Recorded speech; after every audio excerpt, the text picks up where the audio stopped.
Hello, everybody, and welcome back to the Sloppy Lab. This is Bottom of the Beaker, the weekly show about the design, ducks, and strategy of Keyforge, everyone, and I mean everyone's favorite unique deck game. I am the excessively sweaty JT Russell, and with me tonight is a man who's back from his sojourn in San Francisco doing battle with his arch nemesis, Big Hero 6. I am, of course, talking about Quick Draw 3457. How are we doing this evening, Quick Draw? Good. Yet another reference that I did not fully get. You had a few things you were going in there. I was like, oh, this. I thought you were going to say something, but nope. Um, nope, don't get it. Big Hero. I think I've seen maybe. I don't remember. Is Baymax? Is that what Baymax is That's from? that's the Baymax one. You got it. All right. I Yeah. have seen it. Yeah, Uh, I'm not like big on Big Hero 6 lore. All I know is they're big on sixes, and you are not. And that's that's all. true. That's all I was going for. Yeah. And you said you're sweaty. You had just enough time to get a shower after playing that top eight Kagi match against Beehawk just now. I did. That was some fun games. I was sweating bullets after he locked me out in the first game of the series, and I was like, "Oh no, I don't think my deck showed all it's got. This could be really really bad." Yeah, you fought back though. Made it to game three, Mhm. and not only did you fight back, you took a decisive game three win. Uh-huh. Yeah, yeah. My I don't know. It was a very interesting match. Really interesting matchup. There was a lot of cool interplay between our decks. Um, and always fun to play some fellow sloppies, especially I don't know if I've talked about the deck that I played before a decent amount in our team server. I don't know if how much he's followed along on that, but I definitely knew his deck decently well. So Hmm. adaptive is kind of like one thing when it's an adaptive short game and you don't really know either deck super well, perhaps. Like maybe you're rolling into an event and you're like, oh, crack open a sealed and play some adaptive short at this GG sponsored adaptive pod. And then another one when you know the deck, and then another thing entirely when you get to play a best of three and see the decks in action. Yeah, And then another thing after that when you're like have some past history with the decks too. yeah. If anyone missed it, we did stream it. I streamed it about an hour ago, right here on twitch.tv/sloppylabwork. You can go back and watch the VOD on there if you want to see the sweaty action with the sloppy infighting. But the deck that you defeated, Vera of Harchapel, was actually the only loss I've taken in Kagi this season so far. So Oh, okay, okay. yeah. I was off to, I think it was my first or second game of the season. B-Hawk and I were in the same pod, and he took a 2-0 win against me. And I have not lost a game since then, and I am in the top four right now, along with you and JDG, and then June as well. Nice. Yeah, Vera's a very very cool deck. Lots of intricacies, and Beehawk plays it very well. So Absolutely. it's a fun one. Always a fun one. I enjoy the games with it. I think I've probably played a couple adaptive games with and against it at this point. Um, yeah, yeah, it's a fun one. It's a fun one. Yeah, Some like key disruption elements and some really nice teeth to that deck, which I enjoy. But definitely. I did mean sweaty because of the heat, though I guess there was Oh, I definitely thought you were talking about the Kagi match, but that too. That too. Yeah. yeah, a lot of us going through heat wave here in this part of the U.S. Hmm. I think we're both above 90 this whole week, which I don't even know what that is in Celsius for our international friends, but it's hot. Yeah, it's like 65 Celsius, right?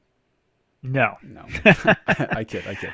Yeah, it's I was like, I know a little bit more about Celsius than that. No, time. So probably minus 32 times 5/9 to get back to Celsius. let Uh, me Google that for you. yeah. Um, the temperature the temperature right now is hot enough such that if that was the SAS of the deck you are facing against, you'd be like, "Oh, mama, I'm in trouble." Yeah, 35 Celsius, 35 roughly. Celsius. There you go. Yeah, Yeah. Okay. so it's hot. Okay. Um, but we're not just talking about Kagi tonight. This is going to be a fun one. We've done one of these experiments, as we call them before. Kind of just sort of an ask me anything. We got some cool questions and ideas from the listeners. Not too late. If you're in the chat live tonight, feel free to drop some more questions. Maybe we'll get to them. We have a nice list already. Um, Probably going to be some adaptive questions in there. Maybe. What we like. So yeah, we can. get into some strategy talk and a bunch of smaller topics this week instead of one bigger one. Cool. This will be fun. I think there's some good stuff in here. It'll be a nice light episode. Light in the sense of not soul searchy. Well, maybe we'll see what we get into. I don't Yeah, know. never know. Um, so without further ado, let's kick it off. The first kind of one we had queued up is a little bit coincidental, serendipitous in the fact that I was asked this on our ABR team chat, which reminds me, I need to send out a note about who won the ABR Fantasy League. Very excited for the big reveal Ooh, there. Yeah, it and was not me. uh, you know, you know. But you're in the playoffs, the IRL playoffs, so that's fun. It's true. I am. I'm happy about that. B-Hawk, our captain, led us to third place in the regular season. So um, we may not be in the fantasy top cut, but we are in the actual ABR top cut. So I'll take it. Okay, very good. Well, there was a discussion about deck storage in our chat, and then I don't know how this worked out chronologically, but just as we were having that discussion, I went and listened to an episode of the Warcaster Forge, and they also talked about deck storage. So I don't know if these were interconnected or not, but then I was like, hey, you know what? Let's give our take. This will be fun. Throw our voice into the mix. Especially Quick Draw, you have some chops, as they say, in the deck I storage have a arena. fun one. Yeah. This was not my own toot my own horn. This was your idea, but Mm-hmm. I do personally love my deck storage system. If you're watching live on the stream or on the VOD right now, you can see right behind me what looks like a card catalog. It is actually I made a custom built cabinet out of solid maple with 24 drawers in it. Each drawer holding enough. You know what I'm going to do? I'm actually just gonna pull one of these out.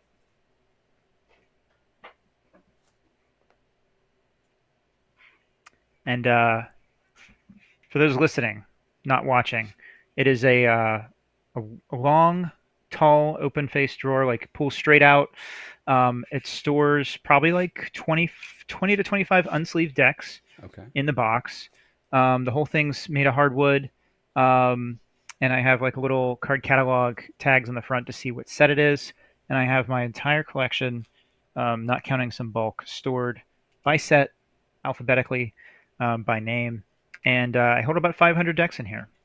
And it's really nice because it's something that was, handcrafted, um, custom made. And the other bonus to it is that being that it is a 500 deck limit, it really tries to limit how much my obsession takes over. So do you adhere to that? Do you say, okay, this is going to be a forcing factor to stick to 500, or do you I'm at sit there about awkwardly? 600 right now. Okay, that's a Um, no. it is a no, and there's a few reasons for that. One is that I have about 60 Whirlpool decks, and I like to keep those separate, so they're actually in my closet, just in a not as nice box, but they're all in one place at least. And then the other reason that I have not been able to adhere to that is because there are some mischief makers like Dr. Sheep who've decided that it's funny to send people 200 bulk decks when they didn't ask for them. I've managed to unload most of those, but it is still very hard to stick to 500, especially with all of the sets that are coming out. Uh-huh. Indeed. Indeed. And so you said alphabetical and by set. Interesting. That feels to be, Yeah, so yeah. I have like this is all of Coda, or rather, like a third of my Coda, and then the decks are ordered by name. So like this one here is my cat's deck, Adeline, very first deck alphabetically in my collection, the Coda deck. And that is Nice. a little Adeline sticker, my cat, And your avatar on on the Archon, Discord. Yeah. my avatar on Discord. Yeah, Mm. Mm. So I'm gonna poke some holes in this organization strategy of yours, Quick Draw. Well, okay, first let's of hear all, it. love the woodworking. You've done an incredible job. I'm super jealous of that. Um, I don't know, but I always, and I'm gonna give some context too, but I always, I don't know, get a little anxious in the inside. My inner data scientist and DB developer hat wearing person worries a little bit when I hear that I organize alphabetically by set. Like, what happens when you get one more Worlds Collide deck that starts with the C, but the drawer is full. You gonna shift Oh, everything around? Or I have a little gap. I've definitely had to shift a lot, but I've been trying to downsize the collection, get rid of decks, like sell bulk as much as I can, so that I have like a few inches in each drawer, hmm so that I don't have to do that as often as I used to. But yes, that's definitely a real issue. If I fill up my first drawer, have to shuffle some things around, but um, I've been obsessive enough about it that I don't really mind that part of it. You yeah, know? and the connection there. This is a real problem that folks worry about. There's a thing called a fill factor that you can set when you're creating database indexes, and you have to worry about when you get a new thing that you got to fit and whether or not it's going to fit, spill over a new page of data. But you've got it covered. This is a PSA for folks too. Don't do fill factor 100. Leave yourself some buffer, for when these things happen. PSA. I don't know. Yeah. Cool. Again, I don't know what I'm going to do though with three new expansions coming down the line.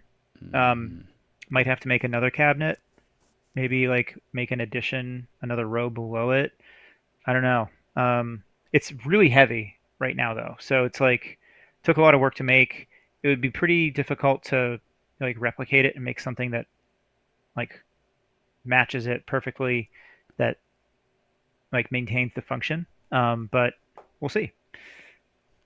What about you? I do have a card catalog, like salvaged from a library that was like, yeah, we don't need card catalogs anymore. That I use for Magic the Gathering, MTG cards. Mm. Um, and that actually had sections that interlock, so you could have a new row that comes on, a new row that comes on, and then the top goes Hmm. back on at the very end, so you can kind of Yeah. add additional layers. I don't know. I don't know if that's in the realm of possibilities for what you're working with there. I've thought about it. Yeah. Do those card catalog drawers I found, because I've seen them around too. They're very expensive cabinets. hmm Something that libraries didn't want is now suddenly like extremely valuable. But I found the drawers to be like too wide. Like, do you have like double wide rows, like two rows of cards in there, or do you have one row on its side? How do you do it? I will take some pictures and put them in the show notes. But the catalog that I have has a section that is single width or single deck width, and then another section that has drawers that are double deck widths, as it were. Um, Hmm. so maybe hard to see, but in your I'll see some pictures. mind's eye. But yeah, pictures coming. But I don't use I'll those for drop some pictures keyforge. of mine in the show notes as well. Yeah, I did recently though just pick up a an IKEA Alex shallow drawer cabinet that I am really enjoying. It was talked about on the ABR server a bunch. I think came recommended from Drazcore and Hobo, so I definitely recommend this one for folks who don't have anything yet and they're like, yeah, I want to have a nice storage solution, and I'm not a big woodworking whiz. What can I do? And the real nice thing about this one too is the top drawers, the very top drawers, are just the right width, just about the right width to lay down a playmat precisely, and then you can have a pull-out play-by-post game right in there, which we've been using with Not Tonight, and probably will Very use on nice. the Sloppy Labworks server for our play-by-post games there too. Yeah. So enjoying that a lot. But to answer your question though, I am in disarray at the moment. I've got a bunch of cardboard boxes. I have some loose. I don't know. I know where things are. It works right Yeah. now, but I think I need to start cataloging and keeping spreadsheets and marking where things are, because it's not a great system at the moment. But I'm always curious to hear how Hmm. folks do it. Yeah. Well, this episode of Bottom of the Beaker brought to you by IKEA. Yeah. Or the custom ordered quick draw pull out card catalogs. I don't know. Oh man, I tell you what, people ask me if like I'll build them something. I'm like, just 10 years, maybe I'll be done. Like that's Mhm. about the pace that I go, and um, it's just a hobby, Like it's just something I like to do in my weekends. Um, but yeah, my wife has a lot of things on the list that I have to get to first. Well, this is for multiple deck storage. Single deck storage, you also have quite a nice uh, Uh, woodworking woodworking you're making offering. me blush tonight, JT. Walked right into it. Yeah. Yeah. Um, I made a single deck again, solid maple. I used a router to cut out like shallow sort of, I don't know what the word is, cubbies, nooks, I don't know, for all the tokens. and there's enough space for a single deck. I don't have it on me. It's in my closet. I'm not going to get up right now, but I'll post some more pictures in the show notes. But it's really nice. I designed it because I wanted it to be like kind of, a finer woodworking. It has a wood stamp, like a wood burning stamp on it. Sloppy woodwork, as I call it. But it's nice because I can fit a single deck and all the tokens, keys, anything that I would need. And so it's nice. I bring this with me to my LGS every week and just set it on the table, open it up, and have access to the tokens, have access to my deck. It's been really nice for that. Yeah, and I have one as well. I enjoy it very much. Yeah, it is a nice. I could Yeah. say heirloom quality deck storage. Yeah. Well, well, thank you. Mm-hmm. Mm-hmm. Couple sloppies have them now. Keep traveling to vault tours. See me. Maybe I have some extras in my closet still. There you go. Maybe there's more in the works. I don't know yet. Um, but we were actually talking about this. You made a really cool channel on our server about a week or two ago. Strange Gizmos, basically for anything creative, Keyforge related, whether that is a digital or physical, anything like that. Had a lot of discussion this week, and we saw some really cool stuff from other players. Architect shared his little token dispensing deck box that he had designed. Was super cool as well. Really nice and sleek and very intelligent design. So, if you guys want to share your storage systems, any listeners, then come on over and look for the Strange Gizmos channel and show us what you've got. Yeah, really glad he shared that. Been very cool selection of things that folks have shared. Um, I I did selfishly, in part, start that channel to like semi commit myself to finishing a few projects that I had started and want to get out I the see door. that. Yeah. Yeah. Hmm. Sometimes that pressure and that accountability that you create for yourself is very important. Yep. And so I have made some more progress on those projects, which is good. And so gotten that out of it and gotten to see some cool stuff that other folks have made. So it's been wins there. Yeah. Very cool.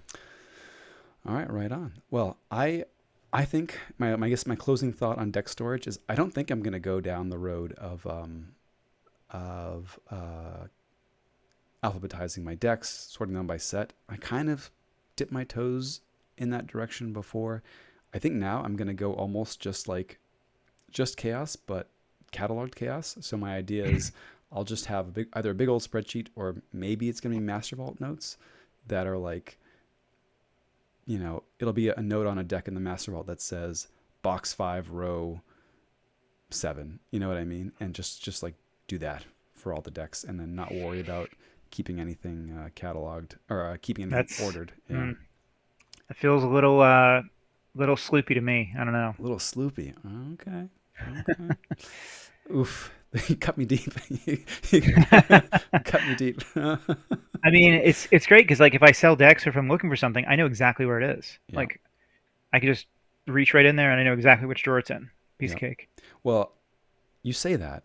I at one point did try to alphabetize all my decks, sort them that way, and I found myself going to look for a deck and like flipping through, going to the spot and be like, now I'm past the spot. Uh-oh, deck's not there. All right, let's go through the whole list again and see where it got misshelved. Um, but I guess you have that same problem no matter what, right? Even if your notes say box 6 row 3 and you go to box 6 row 3 and it's not there, then Then you're screwed. you're in a look for it where it's misshelved again. But Yeah. okay, okay, we'll see. We'll see. I may take my new cabinet here uh, as a nudge toward figuring out what I think maybe 700 decks will fit, 5 or 700 decks will fit in there. The top 5 or 700 ones are, and then have good hard long looks at the other ones. We'll see. Yeah. Yeah. Well, bulk decks are kind of hard to move right now. Um, but if you have Proxy. creative ideas for them, Yeah, um, you know, bring them to locals and play a resealed event or a sloppy sextet or something like that. for sure. Cool. All right. Well, sweet. Next question, quick draw. So this is sort of a meta casting question. Maybe Keyforge related, maybe bottom of the beaker making of related. It came actually for a while back, but we hadn't got to it, so I'm glad we're getting to it now. and I just updated the time frame. So now, after nearly 2 years of casting, holy moly, time flies. Quick draw. Uh, Crazy. what have you learned? Got any tips for either folks aspiring what to do or what not to do? Maybe we have more what not to do's.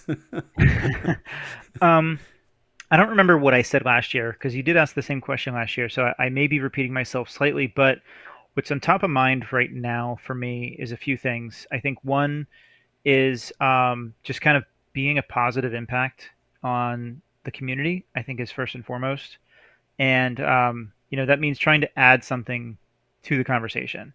So if you anyone wanting to get into any kind of content creation, I think that's very important to me is to try to add something positively, whether that is something that's not out there or just kind of a positive attitude, good messages. I think is just very important. And then I think the other part of that that's sort of adjacent is that doesn't mean you have to kind of gloss over things that you don't like. Like I think season 2 here of Bottom of the Beaker, I found my footing a bit more in being comfortable in saying things that I did not like. Hmm. Um, Whereas I think sometimes at first I had tried to kind of just maintain that positivity and everything's hunky dory.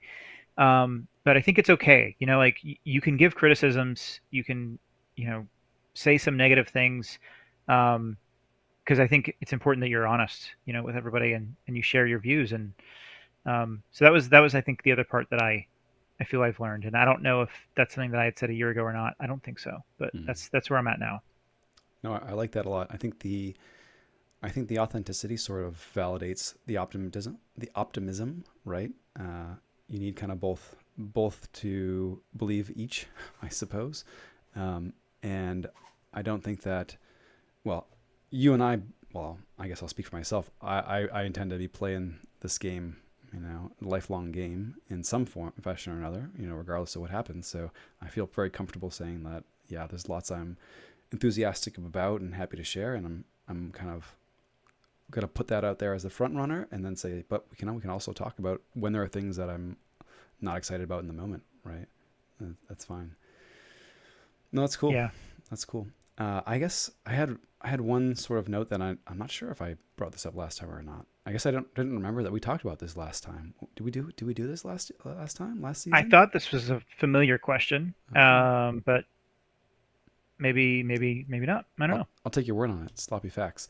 Uh, I guess my only kind of meta note, and this is very much, I don't know, a similar vibe, but if not necessarily in theme, like be very honest with yourself about what your what success is going to mean for you in your venture, and whatever you're doing. Like I don't look at our stats, I'm not monitoring like how many downloads or listens we're getting. Like we enjoy doing it. That's why I'm here. Folks will ping us every once in a while and be like, "Hey, I really enjoyed the episode." Like that's awesome. That gives me a That boost for makes it sure. worth it. That totally makes it Absolutely. worthy. But we never kind of set out to say like, "Hey, we need X listeners or X downloads," And I think if that was a thing we were chasing, then it would have led to some burnout. So I think harkening back to the previous episode, you know, not being honest with yourself about what it is you're trying to get out of a venture of that sort is a great way to like get yourself burned out. Um, and it doesn't mean that there's a wrong answer to what you're seeking out. It just means it's good to be honest with yourself about what you're looking for. Yeah, Yeah. Yep. It's about that healthy relationship with the game and whether that is playing or content creation or something else. Yeah. for sure. Cool, cool. And then my closing thought for this point is if you're not embarrassed by the first thing you do, then you probably waited too long. our, our first step, did I say our first episode? Our 89th episode was maybe not the highest production quality or that sort, but I We have a think great producer. He's well, he's very hardworking. but maybe not great at producing. It's I'll be honest, it's not very frequently that I go back and listen. Hmm. So I just have to assume that like everything else, you're doing a great job. I am doing. I am doing a good enough job so that I can sleep at night. Feel good about sleeping at night. Yes, indeed. Yes, indeed. Stay sloppy. Yeah, embrace. Give yourself a tagline that lets you embrace mistakes. Good times. All right, cool. Well, quick draw. How about a sort of more Keyforge related one, or did you have any more thoughts there? No, let's move to the Key4G. All right, sweet. This one, I think we've maybe thought about expanding into a full episode at times, and we'll see whether or not we disagree, and if there's anything to kind of expand on here. Question's a simple one, right? So, which of these things is more valuable? Okay, or has more? Let's absolute in an absolute sense, right? So, Hmm. a chain, an ember, a draw pip, a sloppy pip, or a body. Hmm. Yeah. I have my order. Do you want to just talk about the top Oh. one, or you want to go top five in order? This is tough because, I came prepared. I don't know about you. well, I was gonna say this is tough because, uh, and now I have to correct that. It says discard pip to sloppy pip in the notes. Jeez. I Um, noticed that too. yeah, yeah. Um, I feel like it really depends. It really depends, Oh though. You know. no, give a real answer. Okay, fine. All right, all right. Number one, sloppy pip. Really? Yeah, you have an amber pip. 100% you have an amber pip at the Oh top. yeah, absolutely. It's an amber pip. I know you want the amber pip for sure. I would take the first amber pip, or the first sloppy pip over the first amber pip. At like three, I'm like, I want amber pips now. Mm. Yeah, yeah. Okay, so you got the sloppy pip first. I got sloppy pip first. And then amber pip is number two for me. Yeah, Okay. yeah. I think I put a body number two. What do you mean think? I thought we were just talking about notes I and. didn't write it down. I I had it in my head prepared. Oh Yeah, I well, got a body number two. A body body number is two. I have a body Really? number two because a body is eventually, in many cases, going to become an amber pip. Sometimes more than one amber pip. So this game is about making money, making amber, and a amber pip and a body can both do that. Wow. So hypothetical cards. You had body number two ahead of sloppy pip. So hypothetical card. Uh, a phase shift that lets you a sloppy phase shift you would prefer over I guess helper bot's kind of nice.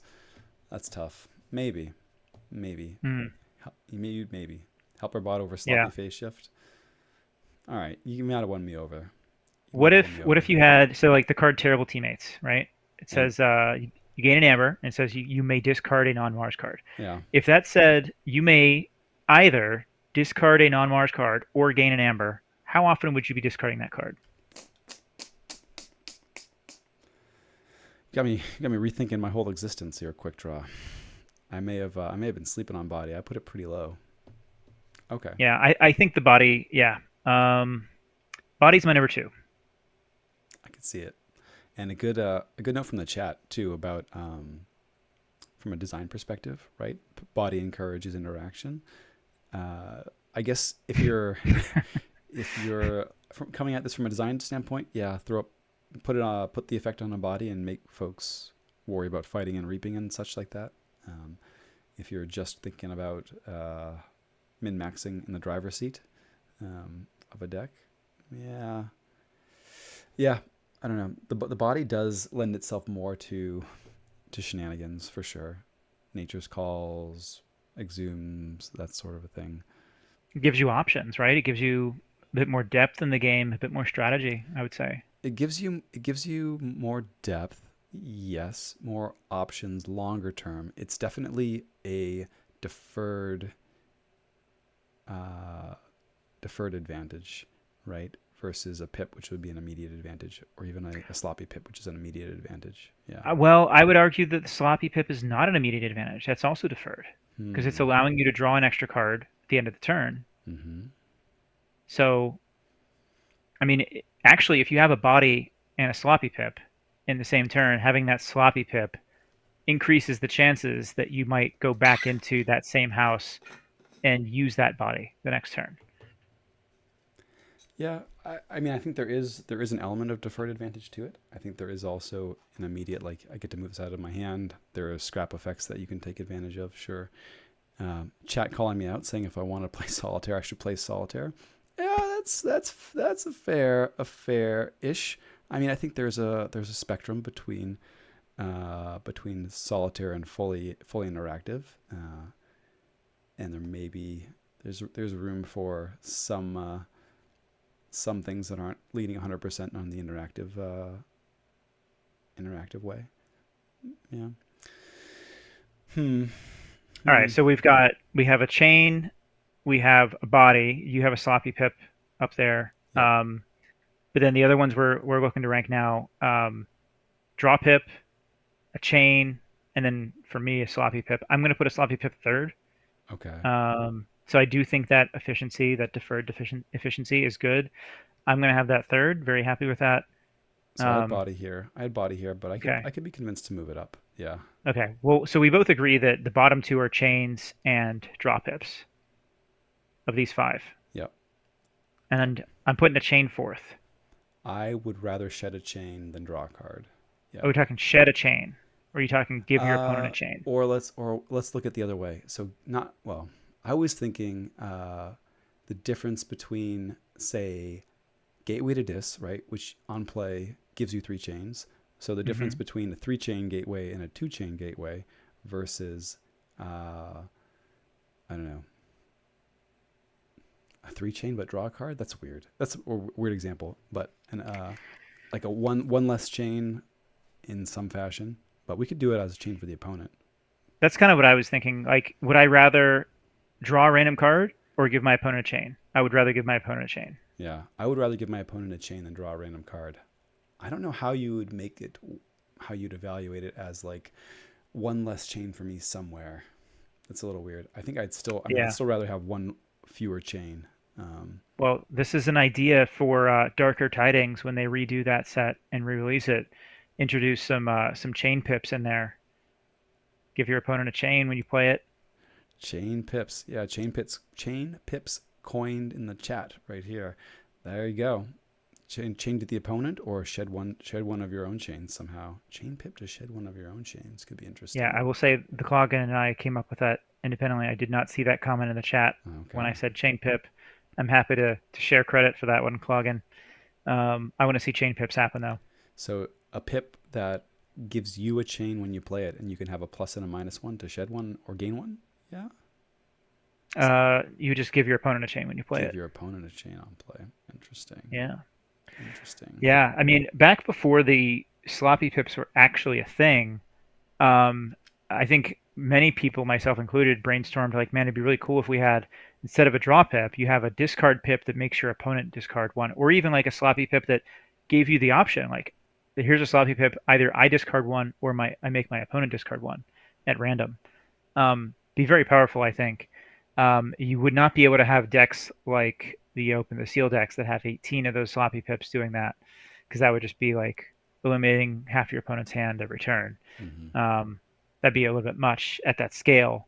Um, but we are seeing in the next set, I guess, sort of a tangent here, the house enhancement, um, like the house cheat enhancement. I forget what they're called, but basically, they're printing enhanced cards that give other cards in your deck a second house. So like you might have an extra like a Logos enhance that will make one of your other Brobnar cards into Brobnar and Logos.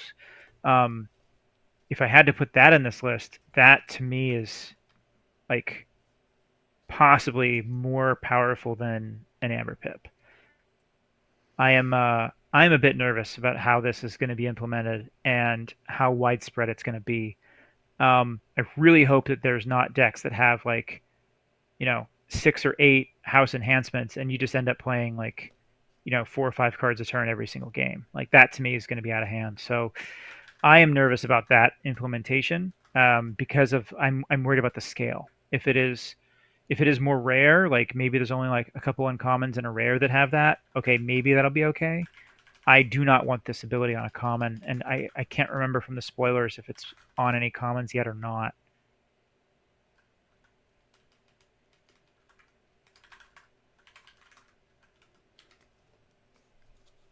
Um, I want to say it was called Shards. I don't know. I may be thinking about the how it was presented in the APIs, looking at the Master Vault APIs. Oh, sorry. There was a conversation in the chat about how pips might be implemented, right? So pips are uh, certainly resolved by the player playing the card, and generally have a boon for said player. And then how would that change or stay the same with a sloppy pip that could be thrown at your opponent's head? I feel like it would have to be a random discard, right? You wouldn't give them a Yeah, choice, yeah, it would have um, to be random, and uh, powerful. that feels powerful and feels batty. Yeah, Yeah, yeah, for sure. but interesting. In low quantities can be very interesting. In high quantities Yeah. could just be a bunch of RNG feels bads and Mm, grumbles on yeah. that front. Well, speaking in less sort of theoretical terms, I think the draw pip we probably both agree is the least powerful of these Yeah, in a vacuum. in a I vacuum for mean, sure. um, I don't personally like draw pips that much. Like you have 1 in 3 chance roughly of drawing the house that you're playing. So usually it's just like, okay, well, the draw pip did nothing for me, and I know what I'm going to draw at the end of this turn is that card that you just drew. Doesn't do a whole lot, so I don't really value these. But obviously, like that can change if you have things like Cronus, or if you have, a very large amount of draw pips. Then that can swing the tide, so to speak. But just in a vacuum, like a draw pip by itself, to me, it's not doing it for me. Yeah, and so drop pips and amber pips. Interesting. I guess bodies and chains to your opponent fall into this realm a little bit, but get much more dangerous as you kind of build towards a critical mass of them, right? So yeah, your first few drop pips are not super impressive. You've got 10, 15, 20. Like, oh my gosh, any of these are just gonna be feeling pretty silly. Um, Contrast with the sloppy pips that start to fall off a little bit after you get That's true. Yeah. above a certain break point. Um, so I don't know. I don't know if I've seen any any decks with 15 plus draw pips, but I Mm. mean certainly with a Cronus or something along those lines in there, you're never happy to see too many. Whereas with sloppy pips, you might say, oof, oof, 12. I don't know. Yeah, it used to be very easy to see this in DOK, and they took away that functionality, so you can't quite see how many of each enhancement you have. But so I have no idea what my max is on draw pips. Hmm. Yeah, I don't know. I'll have to check it out. I suppose you would have to have some sort of rating system that assigned a value to each card that granted the draw pip, and then tally those up. Um, yeah, yeah. But good question from the chat too. Does this change at all if you think about what your what you're seeing on the other side of the table? Is it the same list but reversed, and kind of like, yeah, I'd rather they have all draw pips than all amber pips at the very end, sort of a thing? Um, that's the kind of, I don't know. It's hard to tell because it really depends on the deck. Like I don't want to see them have 20 draw pips. Mm-hmm. But if it means they have zero bonus amber, I don't know. Even then, like it's that critical mass where you're like, okay, like they have enough draw pips where they're going to refill the board every single turn, so they can make money that way, and I can't handle the board, and then it's repeatable. So yeah, I don't know. That's a harder one to answer. A little theoretical, going to depend on the deck and the matchup. How about in an adaptive setting, right? Like I find highly efficient decks that I look at them and I have to strain a little bit more to figure out exactly what it's capable of, especially in a best of one setting when I have to make a bid Hmm. without having seen any games played.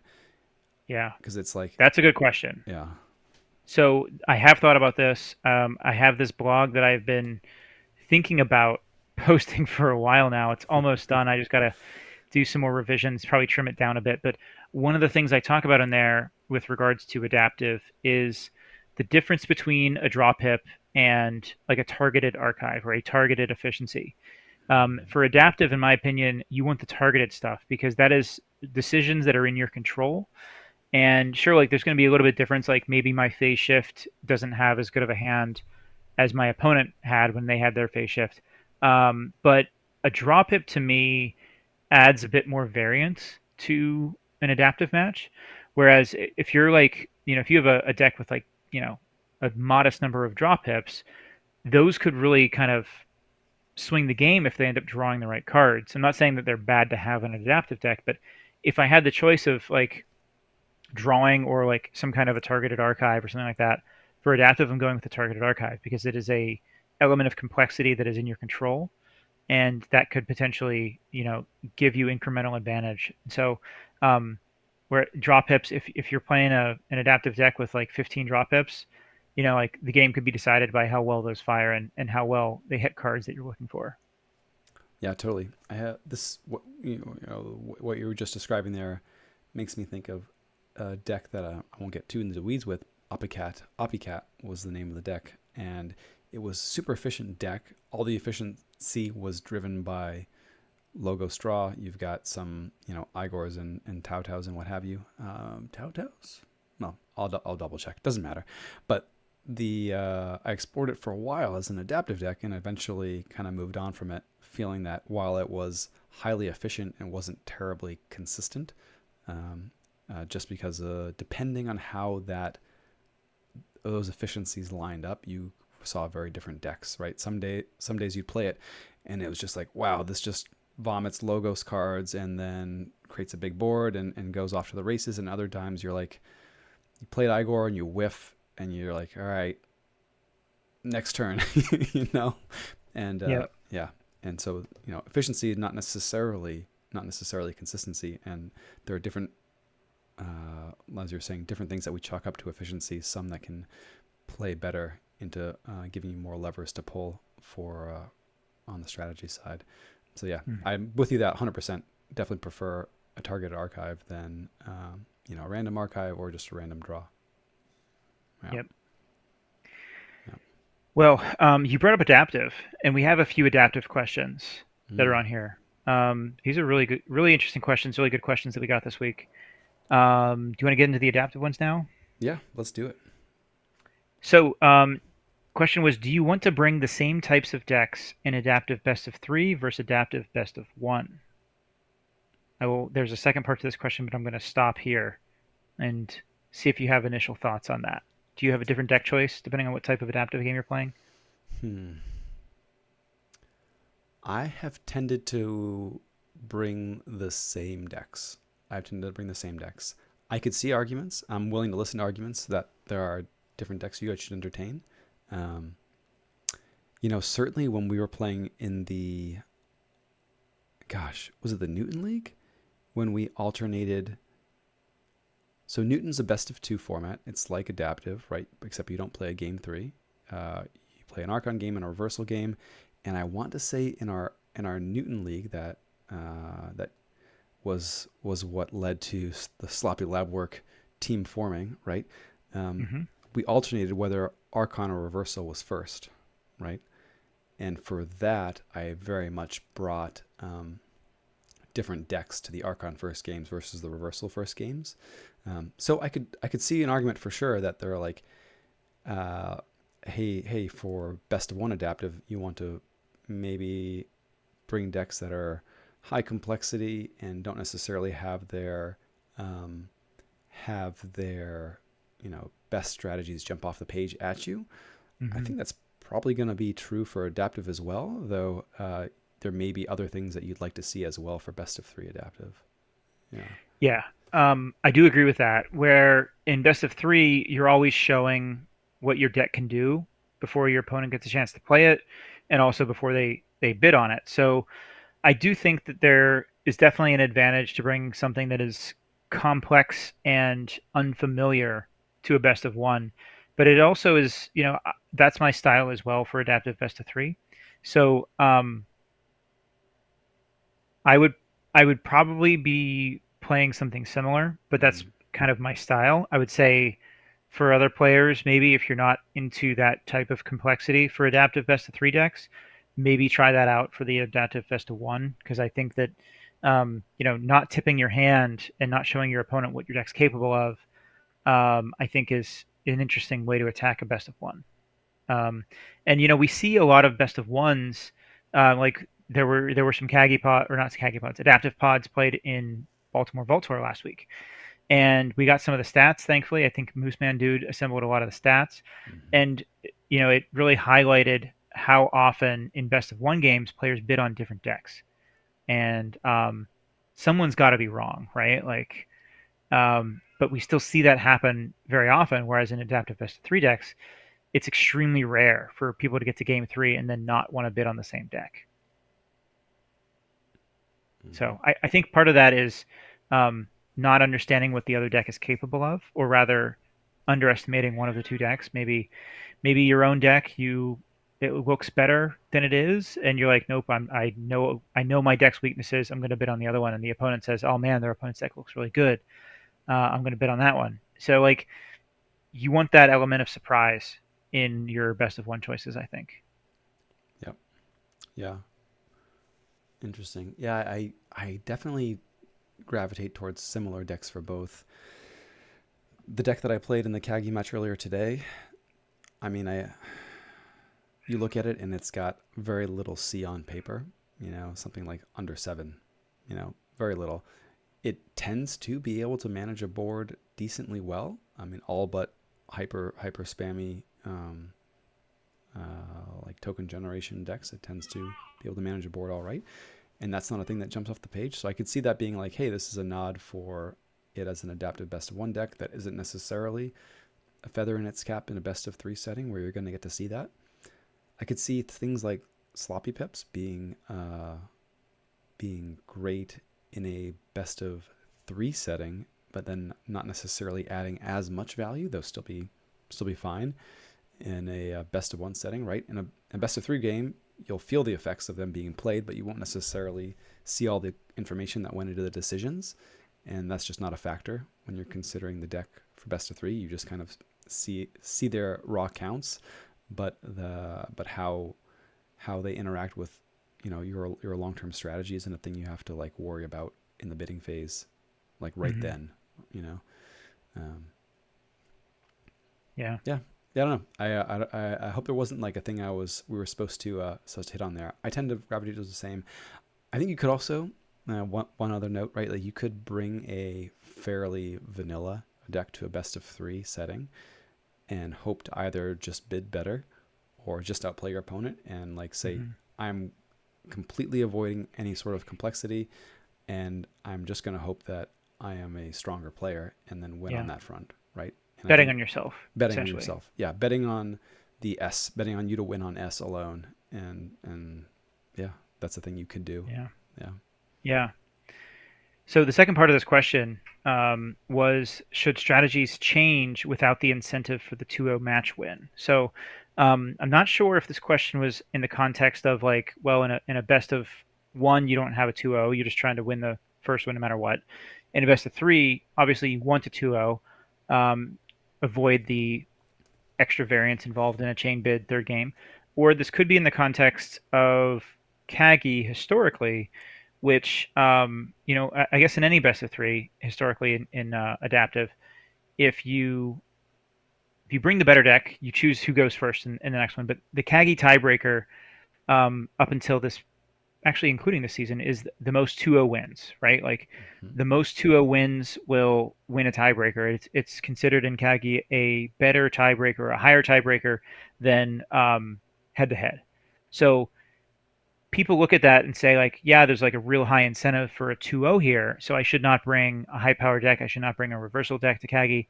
Um, I personally don't think this is a major factor in my deck choice for Kagi because I always want a 2-0 anyway, even if that's not the tiebreaker, because a 2-0, bringing a deck that's capable of a 2-0 means that it's sort of middle of the road in power level.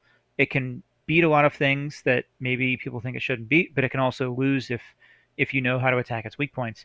So those are the kind of decks that I think are just optimal for adaptive regardless, because that third game, when you have chains, it's supposed to balance the matchup, right? And so by balancing the matchup in a game three with chains, you are leaving it up to, as you had mentioned, like your player skill or your evaluation of how to bid the chains, or perhaps a little luck, like having the chains added on there, drawing the right things right time. So it is best to avoid that third game if you can by winning the first two. And so, regardless of what the tiebreaker is, I'm going to try to choose a deck that is going to be able to win two in a row. So something that I'm capable of winning with, but also defeating. Hmm. Yeah, I suspect that the question or this part of the question was directed at or was posed with the Kagi tiebreaker in mind. Um, I think there are incentives, kind of like you were saying. I think there are incentives, even without that tiebreaker, for bringing a deck that's pushing for a 2-0 or an 0-2 result, or capable of a 2 or 0-2 result. My big goal for game three is to have as few chains as possible. Like I'm cool going to a game three. I just like it to be with as few chains as possible. Generally, Mhm. I think one of the criticisms that folks have about adaptive is that you get these matches that are decided by with high chains, uh, and then a lot of variance comes into play when you're just working with very few cards. And to an extent, I think that's fair criticism. And my my kind of follow up thought is, well, I'm hoping to not see very many chains in a game three.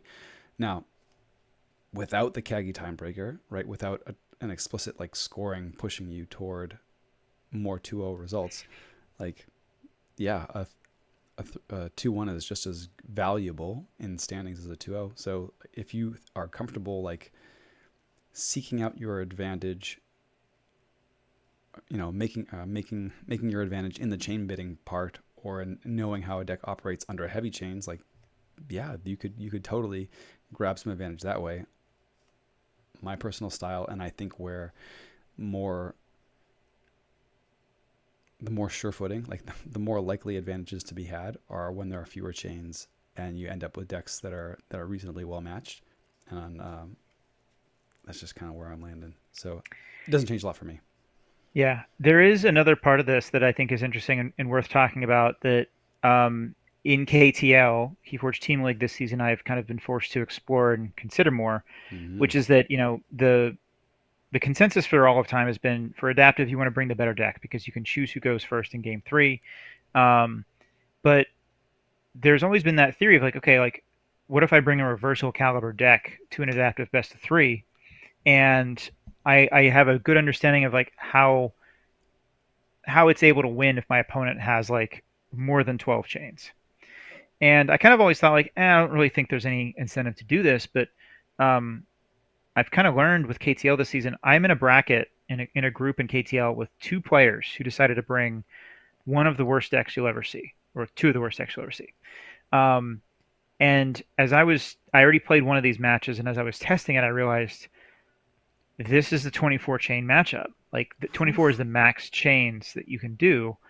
And I thought to myself, like, okay, like let me see how this is going to play out. Like, I brought a Grim Reminders deck to KTL, and it's a pretty solid deck. It's not a great deck, but it's pretty good.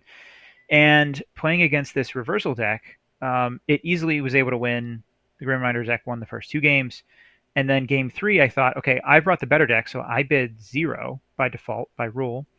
And that gives my opponent the first opportunity to bid whatever they want on the better deck.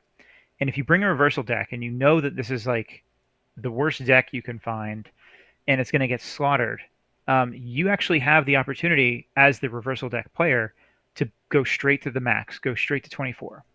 And so I didn't think this was going to be that common, but I realized in this matchup that it was the correct bid, in my opinion.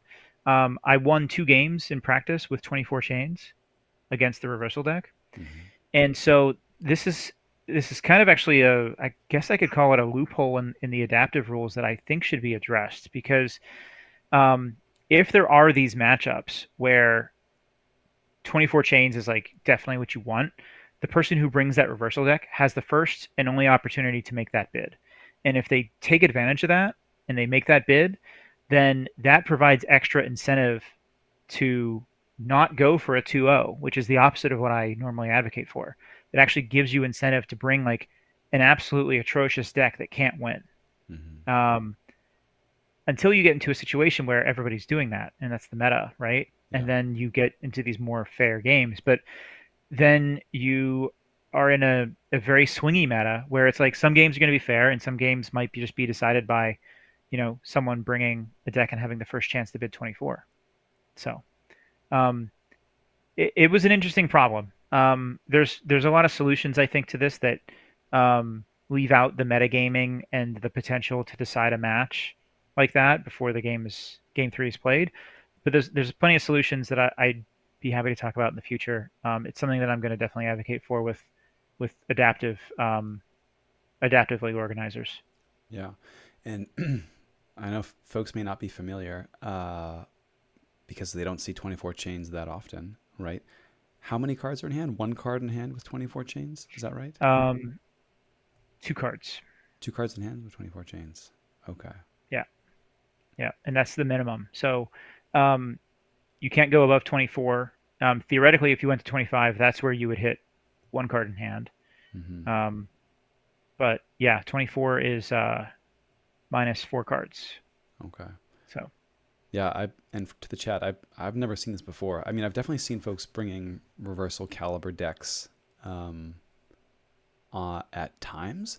I don't know if I've ever seen encountered a matchup before where I'm like, yeah, this is a 24 chain matchup. You know? I think it was less common. So like I've heard of it as a strategy, right? Like, Sure. but I think what's changed in the GG era is the power level of decks in Winds of Exchange and especially Grim Reminders, where you bring a reversal deck and you're expecting a meta of Grim Reminders adaptive decks. Those Grim Reminders adaptive decks are probably going to wipe the floor with it. And so while it may have been a strategy before to just play a low power deck and understand like, you know, how it interacts with a deck that has 15 to 20 chains, what we're seeing now with the increased power level of decks and the higher power curve in the meta for adaptive, we're seeing cases where 24 is like you should just instantly bid to 24. Yeah. And that's not something I think we ever saw. So maybe before we were seeing decks that hovered around kind of the median range, the mean range of strength, and that was close enough to the bottom end where you weren't bottoming out, right? Getting 24 chains often, and maybe Mm-hmm. these more powerful decks pushing that sweet spot, that adaptive sweet spot up a little bit, where now a reversal strategy deck is hitting the floor, and that 24 chain bid is looking more like a live thing. Interesting. Yeah, that's exactly it. Yeah.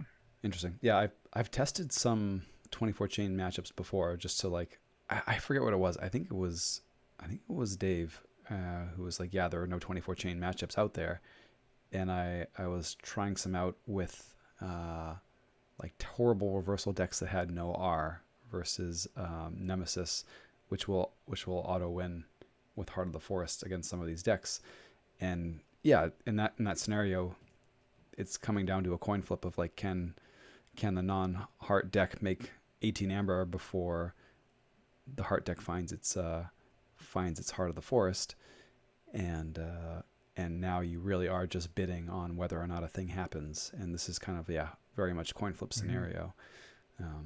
But even in the ones that we found and I tested, before I got bored with the testing, that I was like, yeah, this is still really tough for the heart deck Mm-hmm. here. Yeah. Yeah.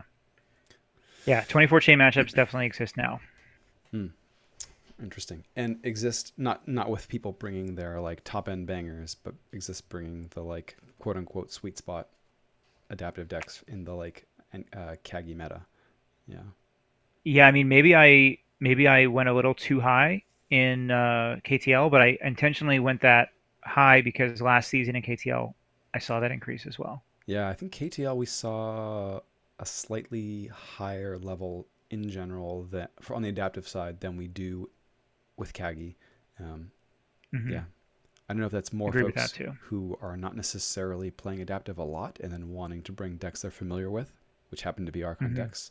So, but I think Luigi is a good choice for the KTL meta, as it were.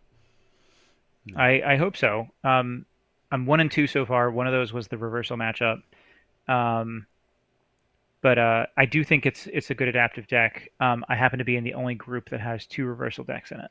Yeah. So Did you did you play out the reversal games? Were there any concessions in there?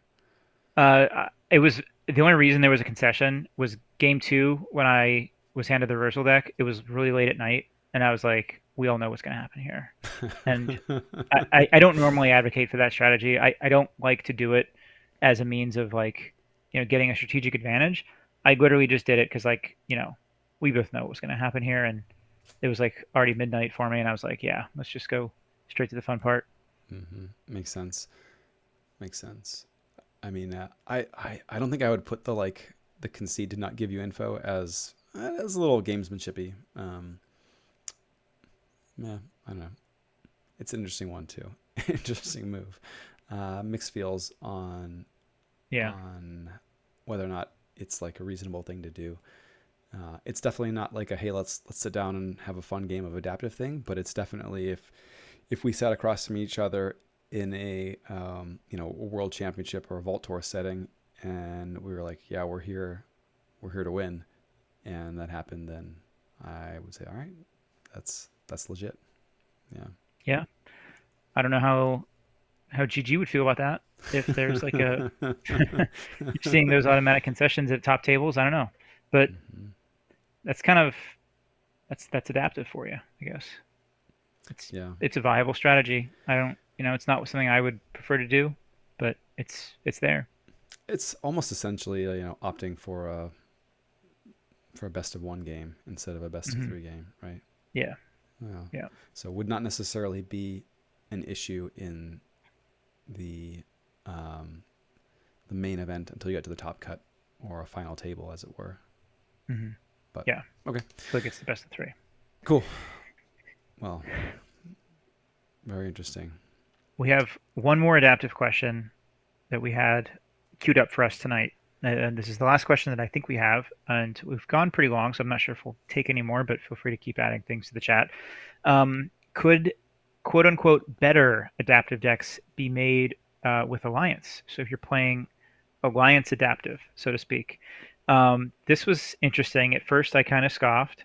Um, and then also better is in quotes, and the reason for that is that you know there's always been this prevailing theory that any deck is an adaptive deck, and it doesn't matter what you bring. Mm-hmm. It Yeah, yes and no. Like you can win with anything, but I still believe it does matter what you bring, and so for that reason, there can be better adaptive decks than others. All decks are good adaptive decks. Some decks are better adaptive decks, and so if you had the ability to make like play alliance with adaptive. Obviously, when you're playing like is it called Archon Alliance? What is it called? Like Standard Alliance? you know, uh, that's a great question. I think it's just alliance. I think it's just alliance. But I don't know. I'm not sure. Because it kind of is Archon Alliance, where you are creating an alliance to play a single Archon deck, right? In a Mm-hmm. one game match. Um, in adaptive, you're playing a single deck, but like if we were theoretically saying like you can build an alliance and bring that to adaptive, could you make a better adaptive deck than like maybe your favorite adaptive deck? Like, could I improve on one of my favorites, Guadalupe? And I would say it's yeah, I would think it's possible because what I've talked about a lot, especially the last few weeks, is complexity, and I like decks that are extraordinarily complex.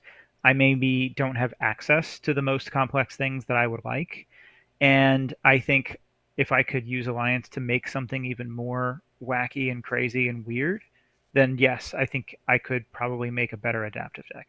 Mm-hmm. Yeah, I think the answer is a definite yes. I think probably also I wouldn't tend to do it. Um, my gut tells me that the answer is yes, but that the margins are very small. Um, Hmm. that's what my gut says. I could be proven wrong. That's what my gut says. Yeah. I'm not sure how big or small the margins would be. I would probably also not do it just because I'm sort of a purist. Like I enjoy like playing and learning a deck in Archon, like Mm-hmm. as it's out of the box, like so to me like that is what's appealing to me. But one of the things that I sort of scoffed about at first with this question is that I've actually thought about this before and half jokingly thought to myself like, man, like watch Ghost Galaxy finally be like, sure, you can play adaptive, but it has to be Alliance, and you have to like build your own adaptive deck. And I'm like, ah, it would be a letdown to like have that be the adaptive format that was supported. That would be so disappointing to me as someone who wants to play like a thematic single Archon deck as I got out of the box, something that I'm proud to have learned how to play. And so I don't know. Part of me also thought like with this question, like maybe it'd be interesting if like the long term future of organized play with this game is two tracks where you have like the Archon track, which is just decks as they're printed, and then you have the Alliance track, which allows you to just mingle and mix pods. And so for each of those tracks, you would have like your Archon, your we'd have to come up with a different name for it, but your triad basically, which is you have three decks and you just play with one of them, or versus Alliance where you have three decks and you make them into one. And then you also have sealed, where you could play like here's three decks sealed, pick one of them to play, or here's three decks sealed, make an alliance out of those three. And then finally, you'd have the adaptive tracks, where you'd have like pick your adaptive deck, play it, versus pick your adaptive pods, put them together, and play it.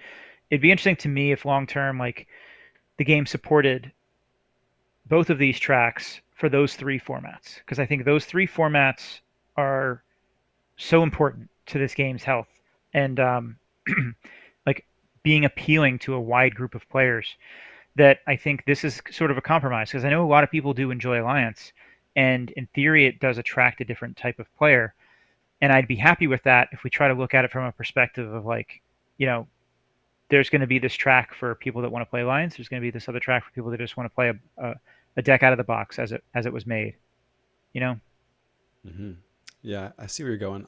I wonder how popular or how many folks would take up the option to do like an adaptive alliance event, or if that's something that folks would say, yeah, look, I can make this really wacky thing, and this is a perfect for an adaptive deck. I don't know. Mm-hmm. It's an interesting idea. I personally, if I sat down to play a game of adaptive and my opponent was like, "Hey, do you mind if I run this alliance deck that I've got?"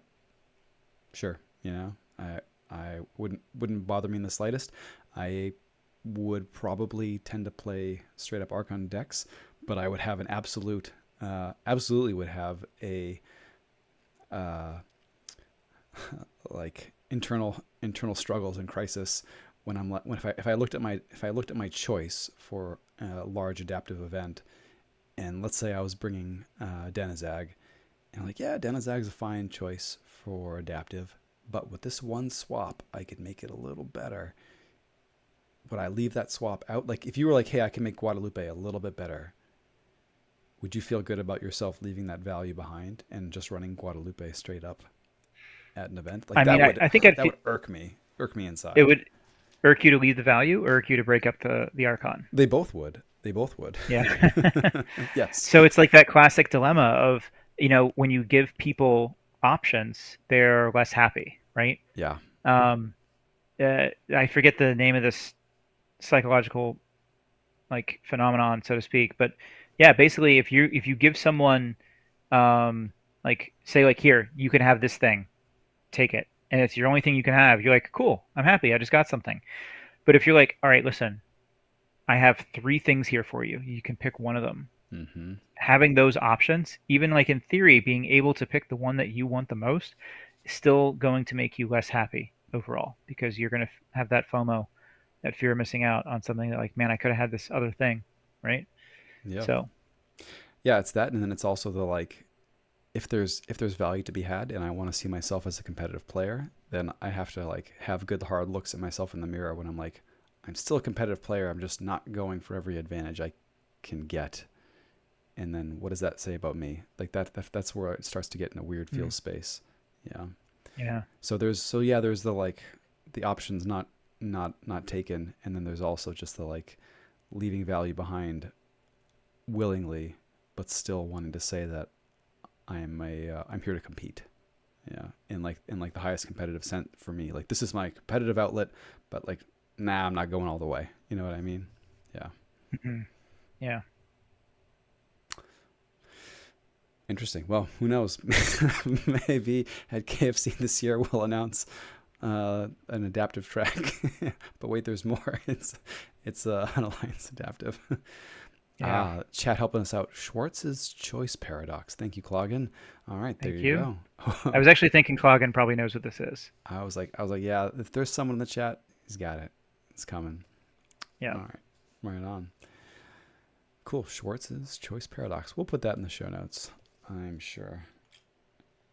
Yeah, and just Mooseman Dude left a comment. Since the reversal deck is trying for a best of one over best of three, when I was playing in the Baltimore pods, I found it easier to play the reversal deck than my normal go for the 2-0 style deck. So I think Mooseman Dude saying if you are playing a best of one, you're more capable of going that route of like the reversal or maybe like the high end Archon, as opposed to in a best of three going for the 2-0, you want something more middle of the road. Hopefully, I paraphrase that correctly, Mooseman Dude.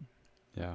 The reversal strategy in best of one setting feels very very risky to me unless you're super Mm. confident on where that floor is, right? Like if you walk in and you're like, yeah, I'm saying 24 often given the chance, um, that's cool, or at least that gives me a little bit of comfort. But I find it very hard to accurately gauge large large chain disparities, right? So the difference between 12 and 16 is uh, is perhaps a difference maker potentially in the outcome in the game, but is a little bit harder for me to gauge than say the difference between 3 and 8 or 3 and 9.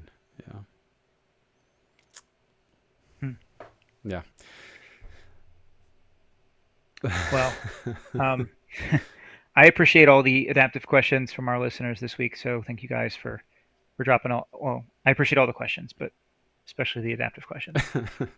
yeah. This has been the Animal Farm episode. We appreciate them all, but we appreciate some more than others. It's kind of like how some decks are good for adaptive, but some better than others. Yeah, Exactly. very good. All right, cool. Well, we should wrap up then. We are getting long in the tooth, as it were. As it were. Cool. So, folks, I want to let you all know that this episode of Bottom of the Beaker was brought to you by Eldest Bear Brew, the robust coffee blend that awakens your inner strength and wisdom.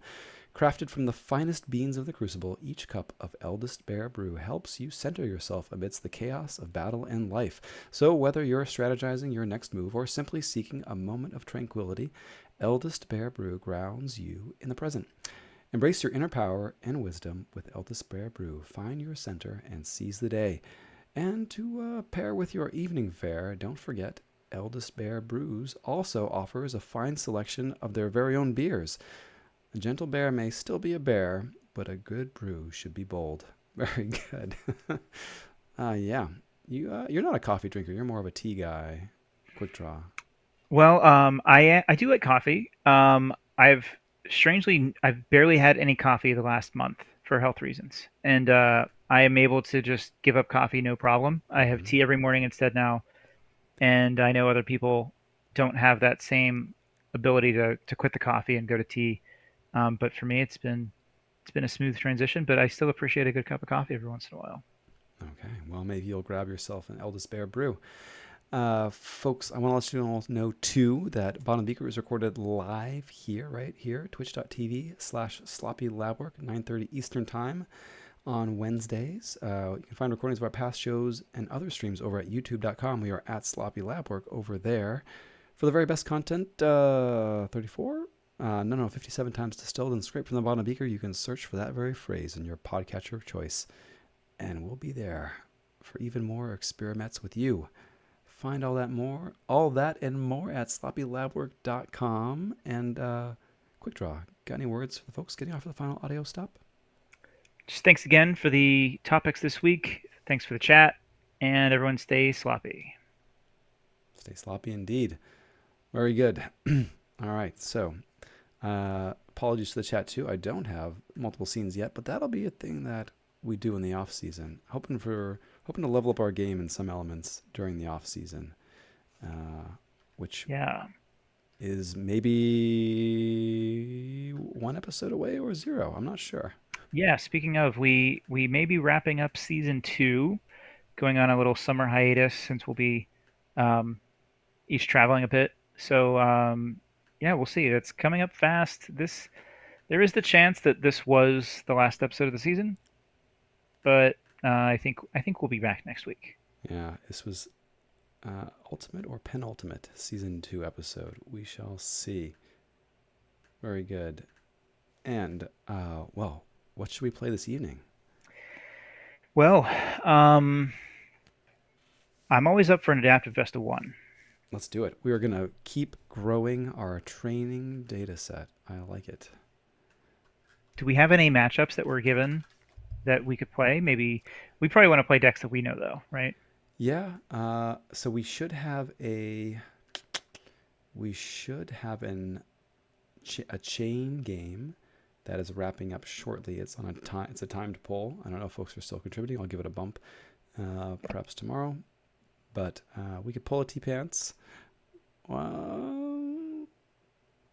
or just some faves. Let's pull some of our faves. That'll be fun. Let's do faves. Fave best of one adaptive game. I like it. Yeah, let's see here. Right. I don't have one prepared, so first thing I have to do is just go to all my Dark Tidings, since that's what I know I'm doing. Let's see. I played Igor against you last time we played. Oh. Ooh, I got a good one. All right. I got a good one. I'll make a game for you. In All beginner, right. password sloppy, adaptive, best of one. Take your time though if you don't know what you're picking yet.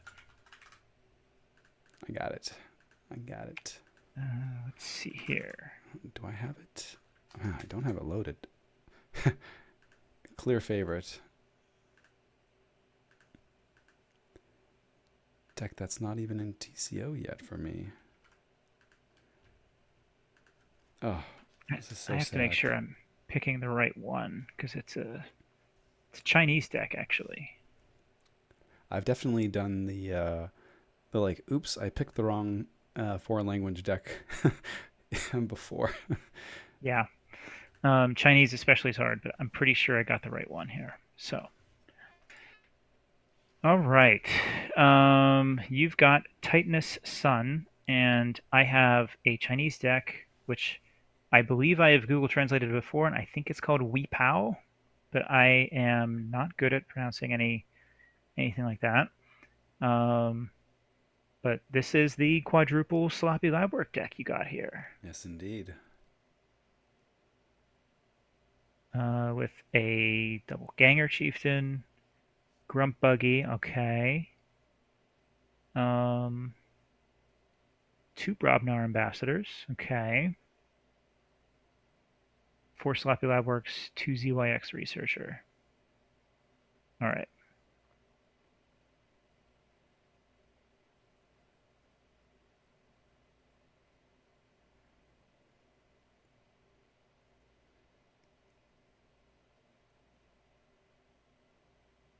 Mm-hmm.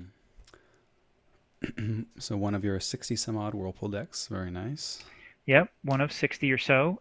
Used to be one of my highest SAS DT decks, Mm-hmm. but I think um, TOK wised up a little bit. I have a very poor win rate with this deck, and I've been meaning to kind of add it to my adaptive repertoire for a while because it's a really funky one.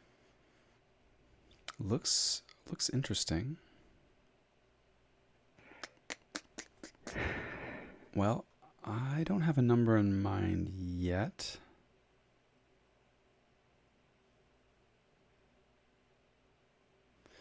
But I want to play your deck. All right. I'm gonna go with yours. Nice. I just yeah I I struggle with that deck so much, and I'm happy to let you take it away, see what you can do here with it. All right, we'll see.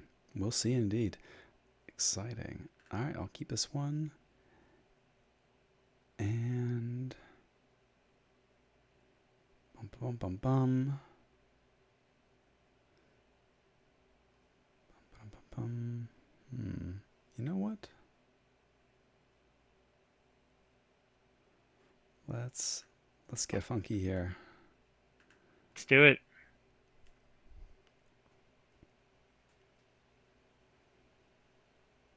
Archive, discard, Mm-hmm. archive that sloppy lab work, Nice, nice. and let's archive another one. Oof, oofa doofa.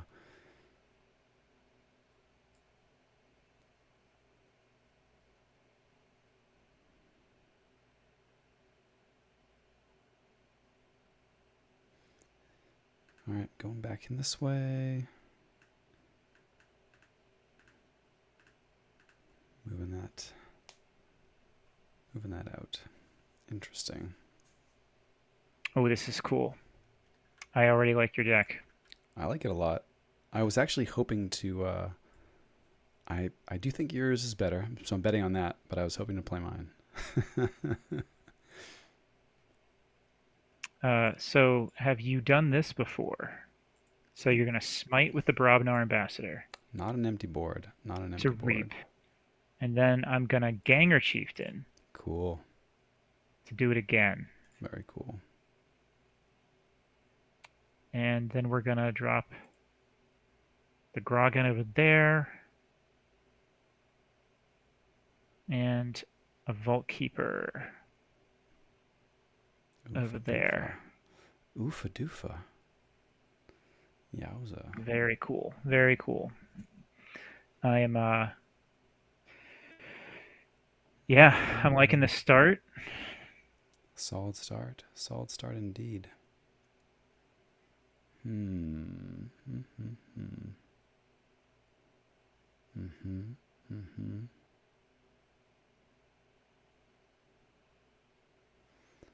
All right, we're gonna move some cards here. Grab the tide. Play this collection array. Give you that dude. Discard the encounter suit. And pass. Okay. So static collection array means your keys are -1. Mm-hmm. For the moment. Mm-hmm.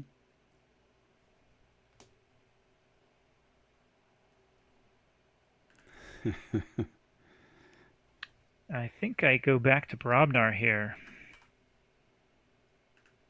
Sorry, Sanctum here.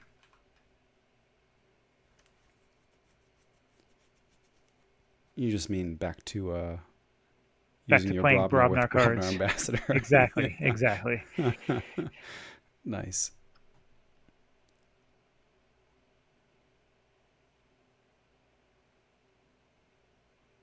Yeah, we're just going to reap here. Seems good. And let's pound that researcher. Yowza. Very nice. Hmm.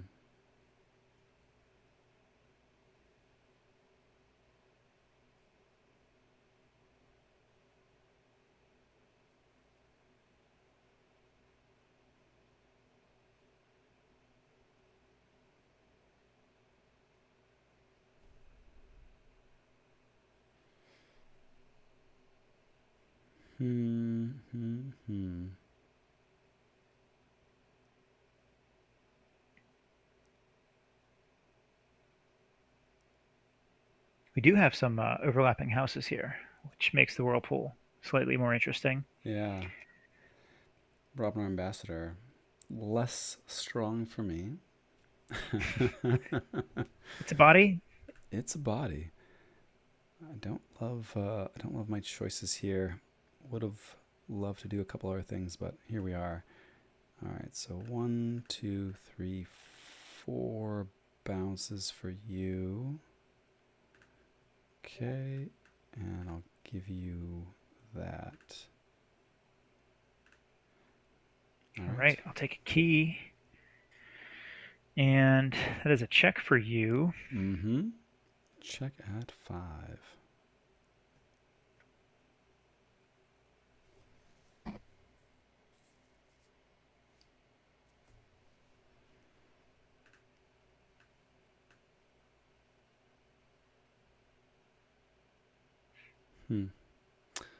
Very interesting. Very interesting.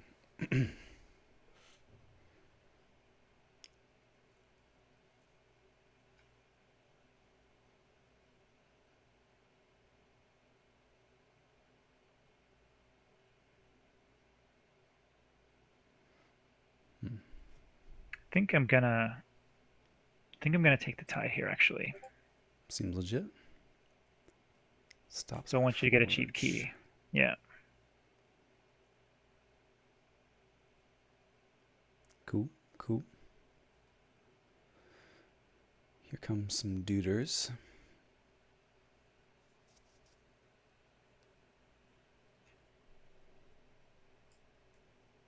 Mm-hmm.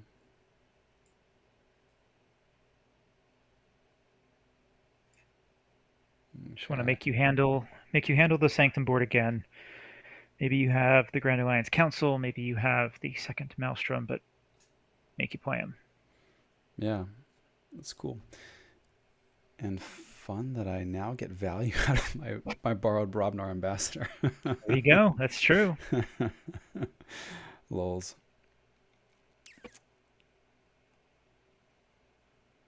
Mm-hmm. Mm-hmm.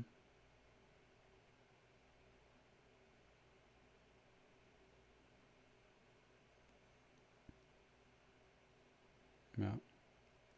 All right, Sanctum it is. So we're going to honor a glory to hit each non-flank creature. Seems okay. Reap here. Fight there.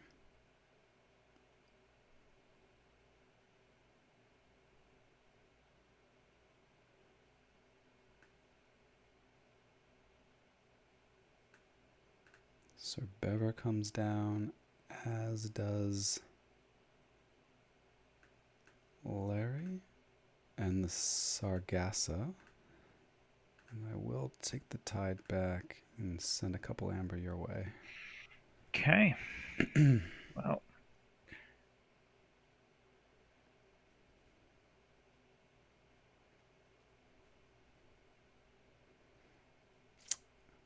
This is going to be a funky one. it usually is.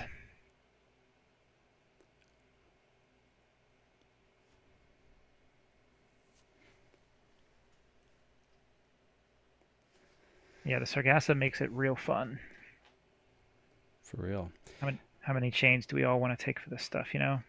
So what happens if you've got 24 chains and you want to take the tide? Can you just not take it? That's a great question. I think my guess would be you can take it, but you don't get the extra chains. That's my Wow. guess. Omni, raise the tide, gain 3 chains. Yeah, totally. That was a silly Do question. do as much as you can, right? Yeah, it's not a cost for the effect. It's just a secondary part of the effect. Wow. Yep.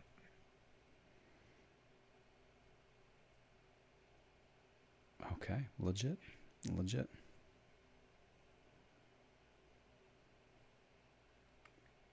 Well, a couple avenues I can go down here. Got all that I think logos I'm burning a hole in your gonna. hand yet? No, still doing all right over there with that Logos.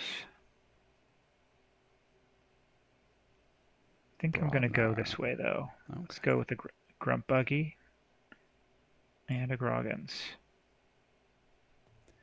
Grump, Buggy, and Groggins. Neat. Neat.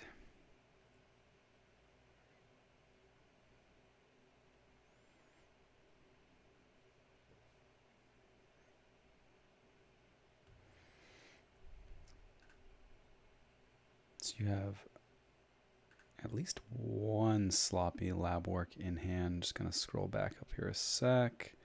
You played one, you archived it with Researcher, and you played a lab work and made a comment like you archived another sloppy lab work, but I don't think we got confirmation. So we won't read too much into that.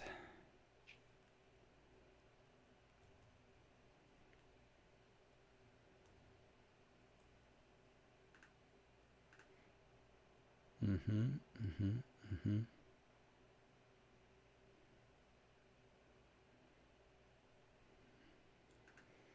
I think we're just going to go back into Sanctum here. Seems okay.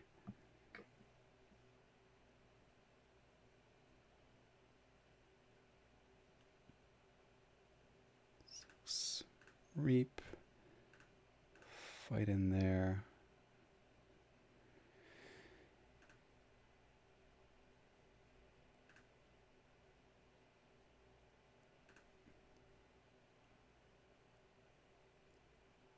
Reap.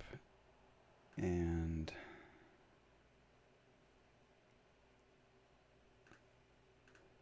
fight that one down.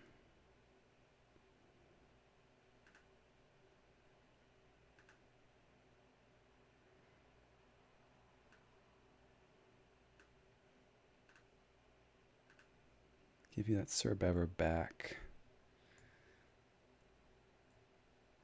Ugh, do we want to go this way? So tempting. I think I am not. Key cost of 6 because of the Groggins. Oh, come on. I'll play it. There you go. There we go. Yeah. Okay. Yeah, 27 chains equals 24 chains. I don't know about that, Cloggin. Can you actually have 27 chains, but you just have no effect past what you get for 24? Or can you not have more than 24 chains? I don't think you can have more than 24.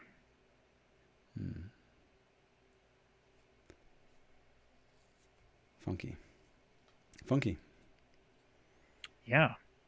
All right, so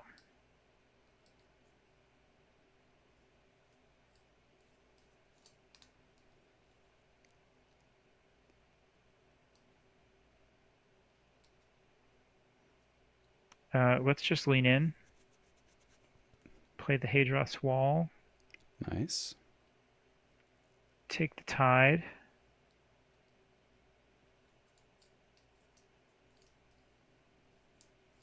Dump it all in the sign-in. Very cool. Fight there.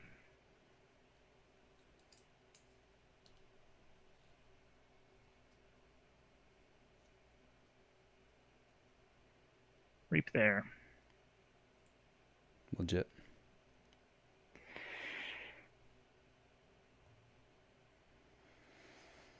Hmm. Mm-hmm.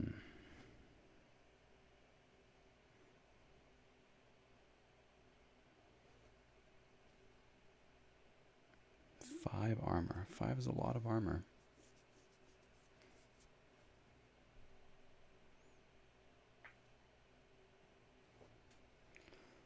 All right, quick draw. We're here for chains. That's what we love. Yeah.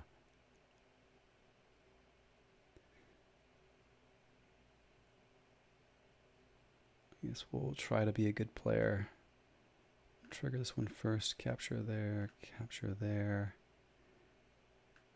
Play Valmar over here. Gak, you can keep your Groggins. Your Vault Keeper, and we'll keep my Valmart and Sign-In. Okay. And that turn. All right. Cute. Cute.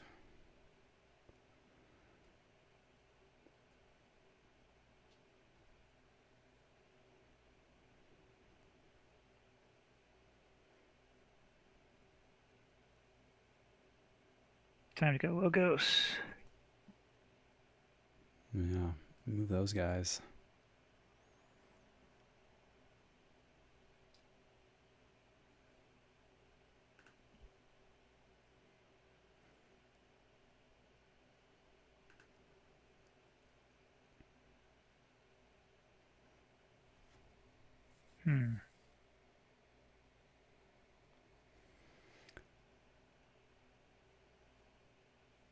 Hadros Wall and Buggy is so cool. And I love Hadros Wall with Whirlpool and the Sargasses. It's a lot of fun. Yeah. Yeah, there's a lot going on there. I'm sad that you got rid of the Sargasses already. Yeah.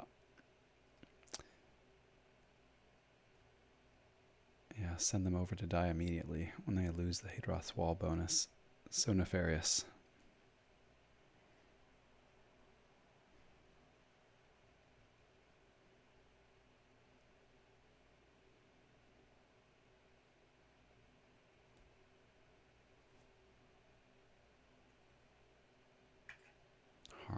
Mine lock. Very cool. All right. That's a key.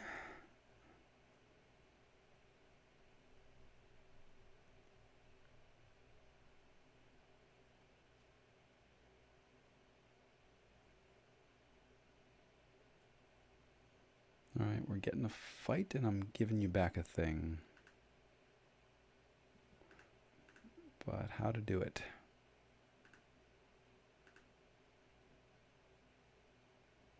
Mm-hmm. I think I give you back this this Vault Keeper. Ooh.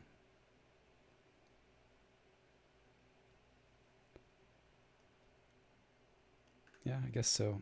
So we'll trade with the sign and play the book and discard the Embervac.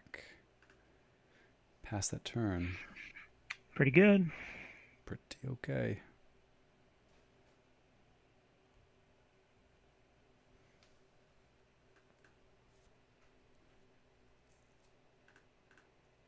Not a lot going over here.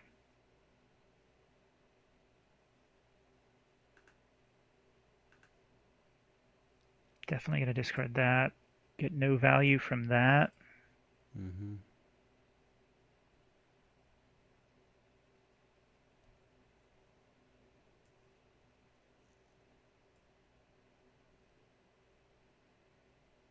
Taxing me with duders. Okay. Just a little taxing. Yeah. I am going to take the tide. Looks like a lot taxing, my guy.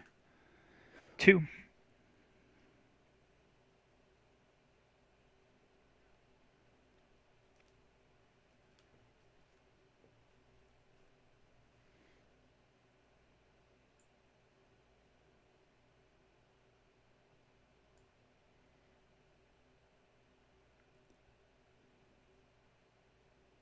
Really want to call Brobnar and fight, not gonna lie.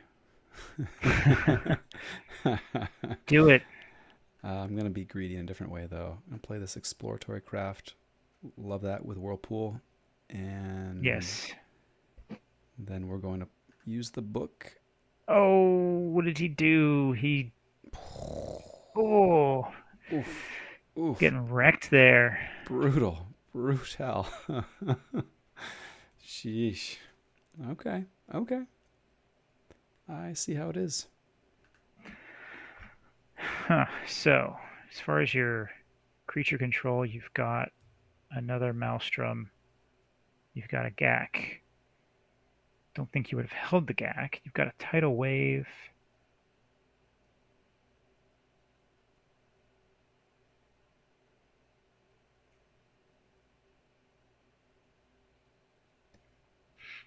Very interesting.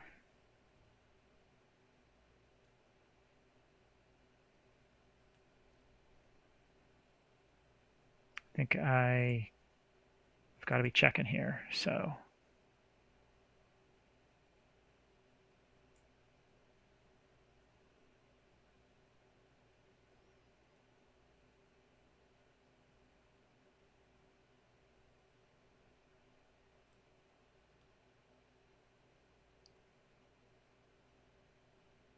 First blood. Good thing to do first. almost forgot.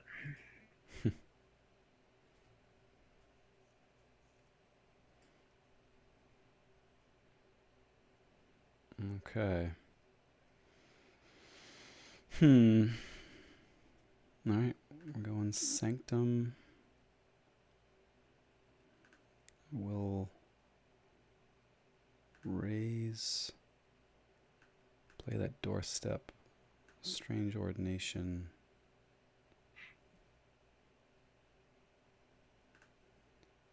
Reap. I will play a Badge Magus. Okay.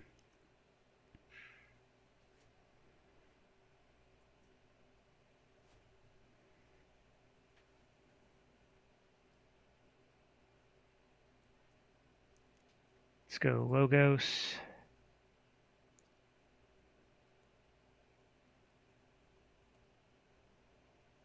Sutterkin. Nice.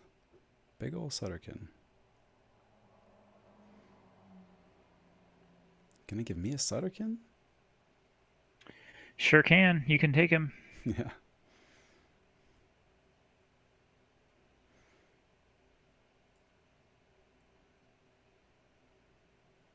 Maybe I'll give you someone different instead. No, I don't want to do that. This is... Sutterkin's all yours.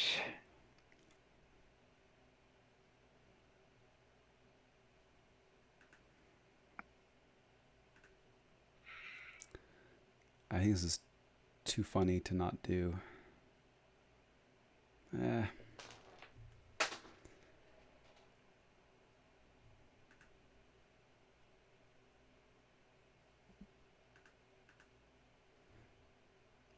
So I have the Teresa. I can Teresa the Sutterkin, but then I need another Star Alliance dude, right? Yeah. Yes. Unless book lets me play a creature. No, book will let me reap with Sutterkin. That's fun.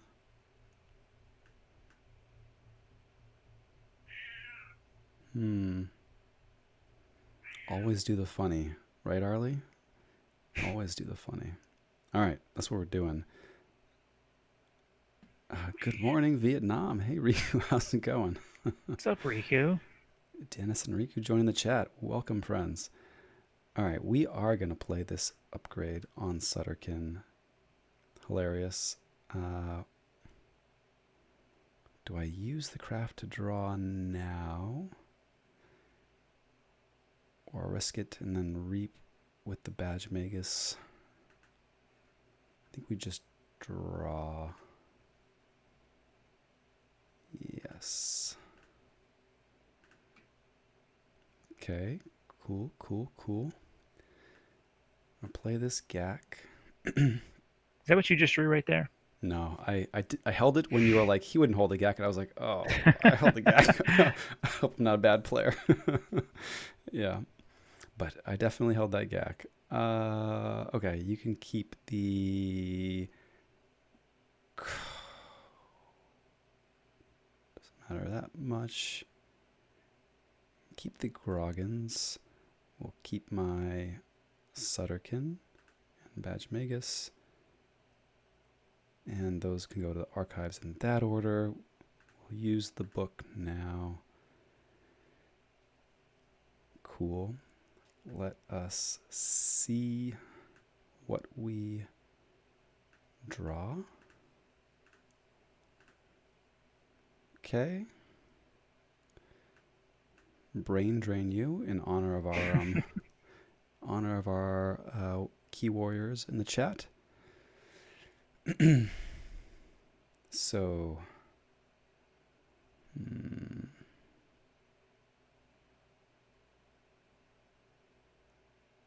you're going to get those. Or you can heal and fight. Sanctum. Guess it doesn't matter a ton. I guess Logos means you can give me another Logos creature, making me have a really good Sutterkin. That would be spicy. Or the Groggins. Nah.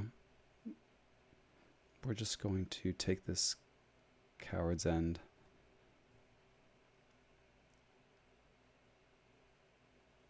Actually...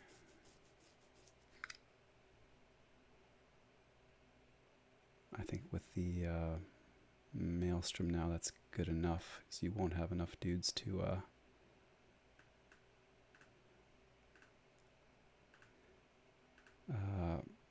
bump up my key cost.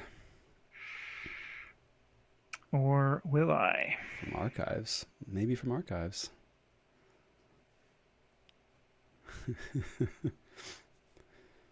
Let's see. Yeah.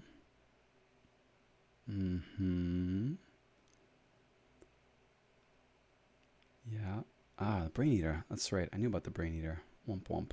So I should have taken the Researcher there. Yeah. Yeah, that was silly.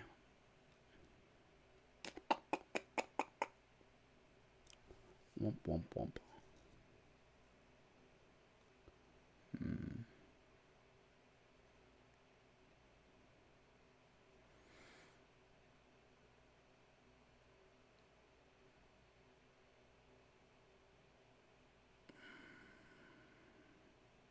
All right, we'll push here and see if it's enough.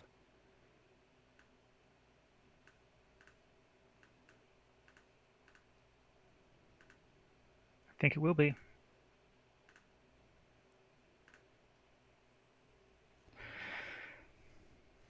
Because I don't think I can do anything about it.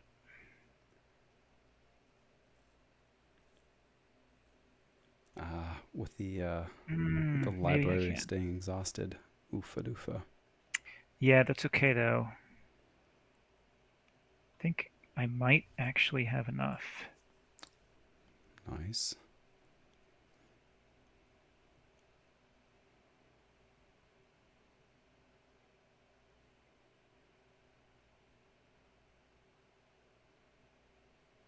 Mm-hmm.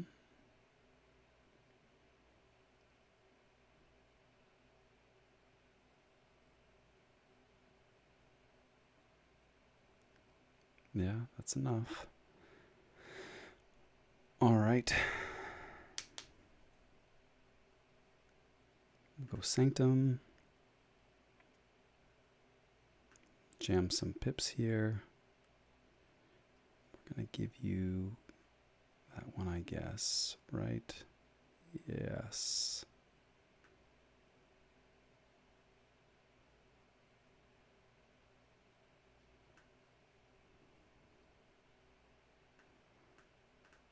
Okay.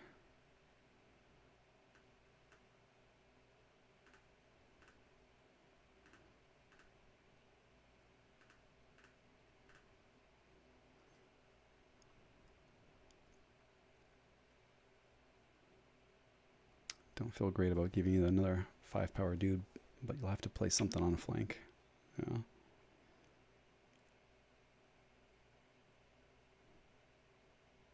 Oh, that's just the card I wanted to draw. Nice. Of There's course, an it was a sloppy alien. lab work. Sweet.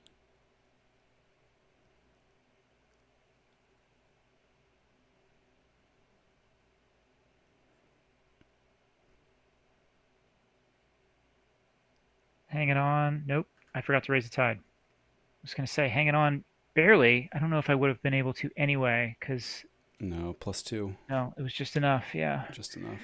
Wow. Um, yeah. The I shouldn't have played the Sargasso game. That's what got me into trouble. I think, yeah, Um, I think Sargasso game was in my favor in the long run here, hmm with the doorstep on my Yeah. side and all the board control. Yeah. Yep. Definitely agree with that. It's so tempting though, to like, oh, I can capture four and send it over. Sounds like a great idea. Um, thought I'd be able to handle it, but I wasn't able to handle it because it was behind a taunt. Didn't have the right kind of creature control for it at the time, Mm-hmm. but it's still tempting. It's tempting.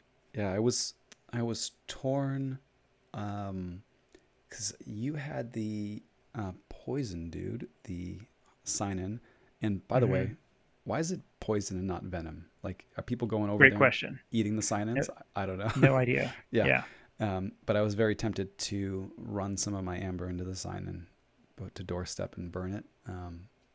But I don't know. Got greedy and played more of the Sargasso game, and Yeah. yeah, I was trying to find a way to take advantage of the Hadros wall to give it like four one or damage two and more send, and damage then pips on yeah. it and then pass it, but didn't Hmm. get an opportunity to do that.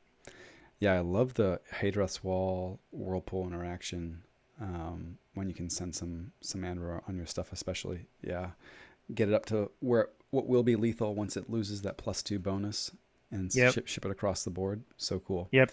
I got a few DT decks with that combo. It's fun.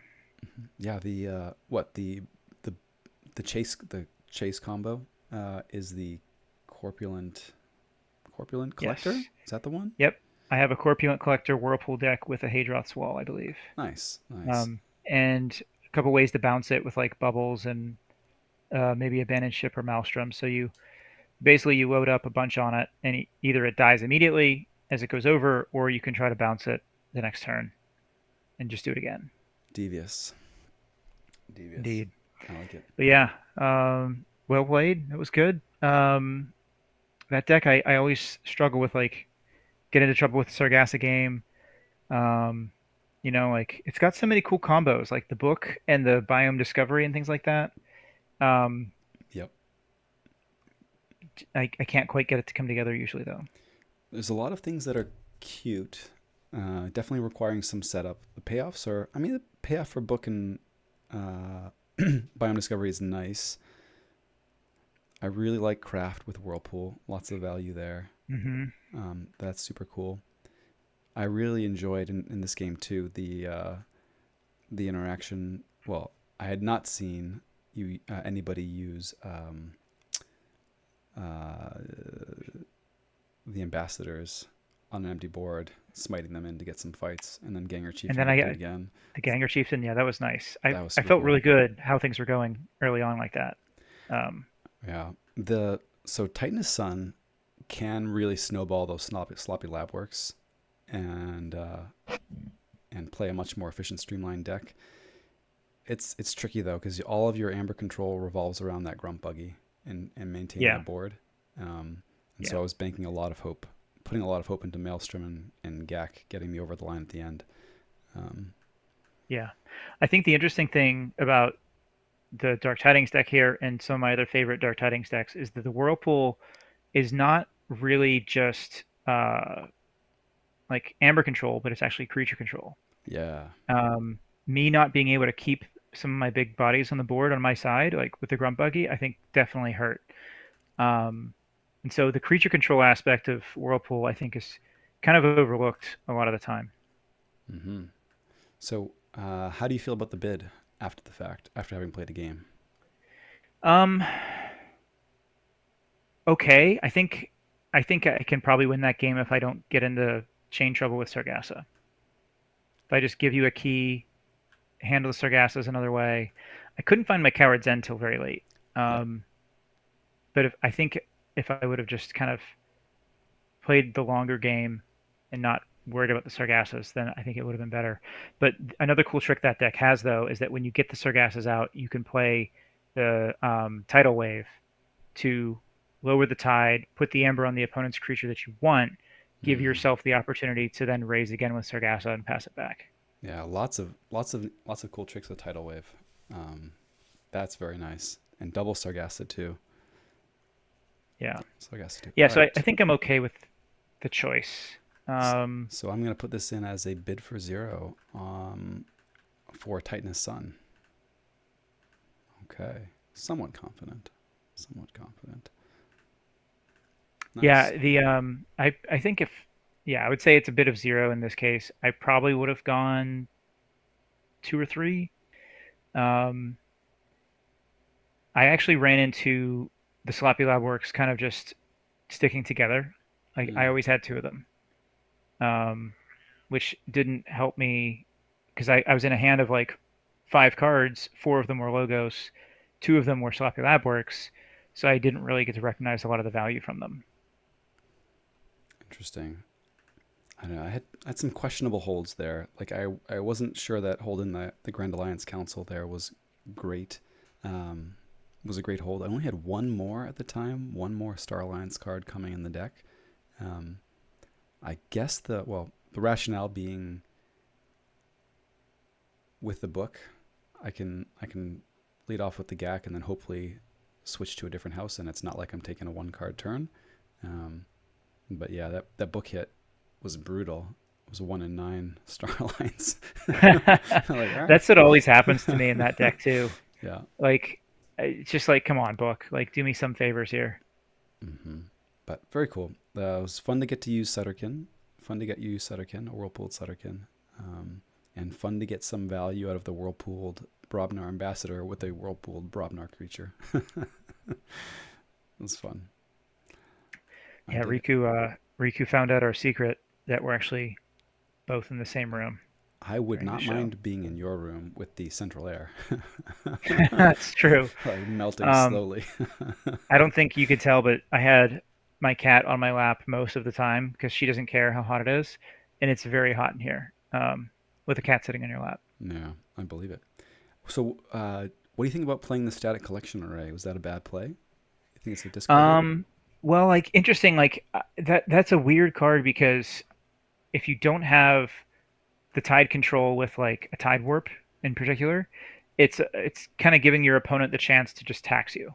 Hmm. Um, but it kind of added into the math of the Sargassa raise to me. I was like, okay, like I'll get the Sargassa value and I'll get the static collection array value. But I think in that regard, it kind of just tempts your opponent into making a bad decision. So Hmm.